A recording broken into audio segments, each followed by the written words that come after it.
It's the last chapter. Wayside School, chapter 30. Do you get it? There's 30 stories, and the 30 stories in the building goes it's real tall. All right, people, chapter 30, final chapter of Wayside School gets a little stranger. Chapter 30 is called The Little Stranger. Let's see what happens here, peeps. Wayside School was no fun anymore. Hey, out of my way, Buster, said Dee Dee as she pushed past Ron on her way to her seat. Hey, keep your hairy paws to yourself, said Ron. Nobody had any friends. Everybody hated everybody except Miss Nogard. They all liked her. But then a miracle happened. A new kid came to school. The new kid couldn't talk. She had no teeth. She was almost bald. She was beautiful.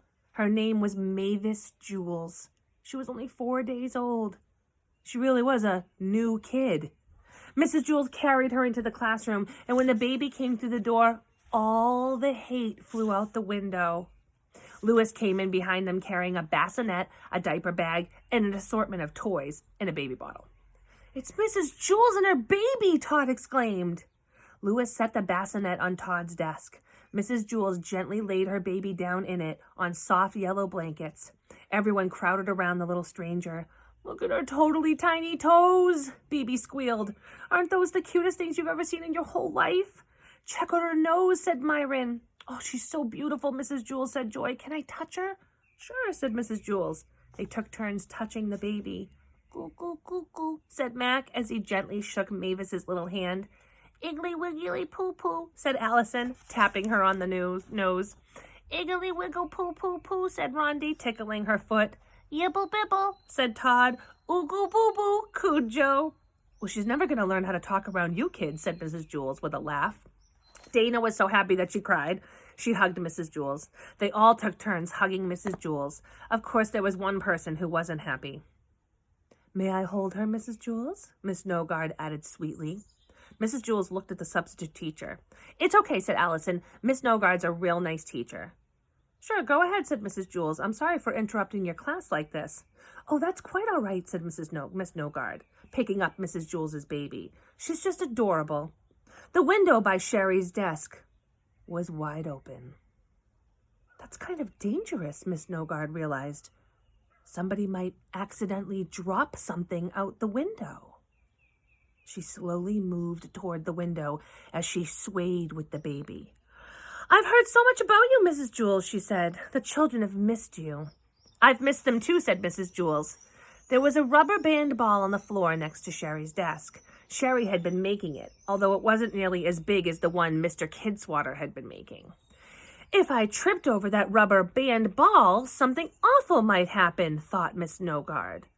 She was just about to step on it when suddenly she became very curious about what kind of thoughts babies had. She had never listened to a baby's brain before. Miss Nogard held Mavis close to her heart and listened. She gasped. Her face turned white and her legs wobbled beneath her as she tried to get her balance. She stepped on the rubber band ball and fell toward the open window. Louis jumped over Sherry's desk and grabbed her just in time. Mrs. Jules hurried over. Miss Nogard tenderly handed Mrs. Jules her baby. Then she fainted in Louis's arms. I think that was a pretty good reenactment. It's impossible to describe in words exactly what Miss Nogard heard when she listened to Mavis's brain. Babies don't think in words. Miss Nogard heard pure love and trust and faith with no words to get in the way. It was a love so strong that it dissolved away all the bitterness that had been caked around her heart. She opened her eyes. Are you all right, Miss Nogard? Asked Stephen. All the children were very worried about her. Miss Nogard smiled at Louis, who was still holding her. I'm fine, she said. Then she took a couple of steps to steady herself. In fact, I think I'm better than I have been in a long time. She laughed and then hugged Stephen. You should feel very proud of your class, she told Mrs. Jules. They are bright, well-behaved, and just a pleasure to teach. We are, said Mauricia. Miss Nogard fluffed Mauricia's hair. Yes, you are, she said. I know, said Mrs. Jules. As I told my doctor, the doctor who helped me have my baby, once a baby's born, the doctor's called a pediatrician. That's a doctor for little babies. There's also a... Todd raised his hand. Mrs. Jules, you're starting to get a little boring, he said. Mrs. Jewls made Todd write his name on the blackboard under the word discipline. "Hey, Louis," shouted Mac. "Ask Miss Nogard out on a date." Everyone looked at Louis. Miss Nogard looked at him too. "Do it, Louis," said Leslie. "I really would like to get to know you better, Miss Nogard," he said. "Woo!" said Paul and Leslie. "Way to go, Louis," cheered DJ. "Call me Wendy," said Wendy Nogard. "Woo!" said Bibi and Calvin. "Okay, Wendy," said Louis, "and you can call me Louis."